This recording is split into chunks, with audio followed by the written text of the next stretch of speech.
Իդեմ մեր ձևով շարժման մեկնարկում ենք համապետական ստորագրահավաք հանրագրի տեսքով։ Հանրագիրը դա 2015 թվականի սահմանադրական բարեփոխումների արդյունքում ձեռք բերված հանրային վերահսկողության և հանրային հաշվետվողականության ժողովրդավար կարևորագույն ինստիտուտները կյանքի կոչող մեխանիզմ է, ինքը լավագույն բարեփոխումներից ու ներդրումներից էր մեր սահմանադրության մեջ, որի միջոցով քաղաքացիները կարողանում են իրենց վերաբերելի հարցերով, իրենց կյանքին առնչվող հարցերով պետական մարմիններին դիմումներ և պահանջներ ներկայացնել։ Հետևաբար, այսօր մենք տալիս ենք այս ստորագրահավաքի մեկնարկը և արդյունքում կրկին թիրախային ծառայությունները կարգավորող հանձնաժողովը, որտեղ մեր պահանջը, դիմումը մուտք ենք անելու մեր քաղաքացիների ու Հայաստանի Հանրապետության բնակիչների ստորագրություններով։ Գործընկերս կներկայացնի տեքստը հանրագրի և հետագա գործընթացը կյանքի կոչելու։ Ուրեմն ինչպես Գոհարամելյան նշեց, հանրագիրը ներկայացվել է մեր ձևով ժողովրդական շարժման կողմից, այն կրելու է համապետական բնույթ, այսինքն Հայաստանի Հանրապետությունում ապրող յուրաքանչյուր քաղաքացի ունենալու է հնարավորություն մասնակցել հանրագրի ստորագրմանը։ Հանրագիրը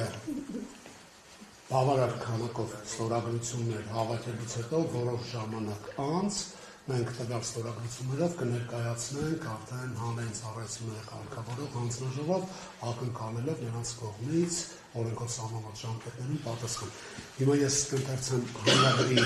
տեքստը ու որից հետո, եթե կլինեն հարցեր, սիրով կպատասխանեմ։ Հանրագիր Հայաստանի Հանրապետության բնակչության հոսանքի սակագինը իջեցնելու վերաբերյալ պետական իրավասու մարմին հանրային ծառայությունները կարգավորող հանձնաժողով։ Հիմք ընդունելով հանրային ծառայությունները կարգավորող հանձնաժողովի 2022 թվականի նոյեմբերի 29-ի թիվ 520N որոշման համար 2 հավելվածով հաստատված էլեկտրաէներգետիկական համակարգի սակագների սահմանման և վերանայման կարգի 3-րդ գլուխը և Հայաստանի էլեկտրական ցանցեր ՓԲ կողմից 2025 թվականի հունիսի 6-ին ներկայացված թիվ E1908 գծիկ 25 և հոկտեմբերի 30-ի թիվ գրությունները հաշվի առնելով, որ Հայաստանի էլեկտրական ցանցեր ՓԲ-ն անհրաժեշտ հասույթ և գնման էլեկտրաէներգիայի արժեքի փաստացի և հաշվարկային մեծությունների դրական տարբերությունը 2024 թվականի նոյեմբերի 1-ից մինչև 2025 թվականի մայիսի 1 ընկած ժամանակահատվածում կազմել է 3.6 միլիարդ ՀՀ դրամ, սույն թվականի հոկտեմբերի 1-ի դրությամբ վերոհիշյալ դրական տարբերությունը ոչ միայն չի նվազել, այլ աճել է կազմելով շուրջ 6 միլիարդ դրամ։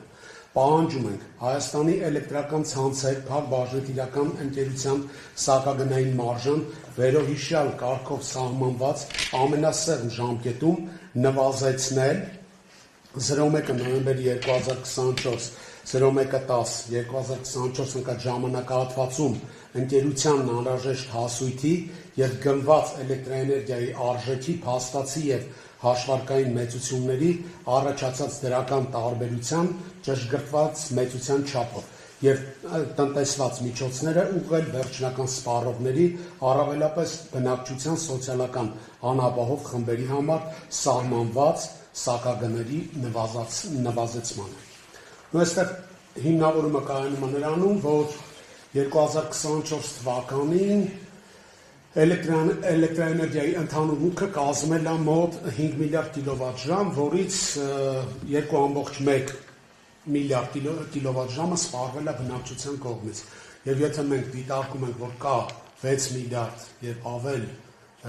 դրամի խնայողություն, որը որ մենք բաժանենք 2 միլիարդ բնակչության կողմից սպառված էլեկտրաէներգիայի, դա կազմում է մոտ 3 դրամի կարգով, հանրային ծառայությունների կարգավորող հանձնաժողովը պետք է իջեցնի սակագինը։ Սա է մեր դիրքորոշումը ու մեր հանրագրի պահանջը։ Մի փոքր խոսք ու անցնենք հարցերի, եթե կարելի է։ Խոսքս մեր հայրենակիցներն է ուղղում, տեսեք, մենք ներկայացնում ենք մեխանիզմը, որը հիմնավոր է և հաշվարկված, ու կրկին դիմում եմ ասելով, որ այս հանրագրի ինստիտուտը տրված է հենց նույն հանրային վերահսկողության համար։ Մենք ունենք գործիքակազմ, պետական մարմինները պարտավոր են առաջնորդվել մեր երկրի բնակիչների շահով, եւ եթե կա այդ հնարավորությունը, այո, պետք է պահանջատեր լինենք եւ հետեւողականություն դրսեւորենք, որպեսզի բնակչության համար ավելի հարմարավետ սոցիալական ու տնտեսական միջավայր ստեղծվի, օրինակ այս դեպքում իրենց հոսանքի սակագնի իջեցման տեսքով։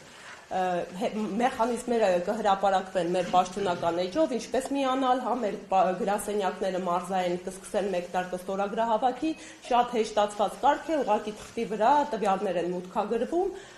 այնուհետև մենք համակարգված արդեն կներկայացնենք իրավասու մարմնին։ Հիմա եթե հարցեր ունեք, խնդրեմ։ Այսօր հանրային ծառայությունները կարգավորում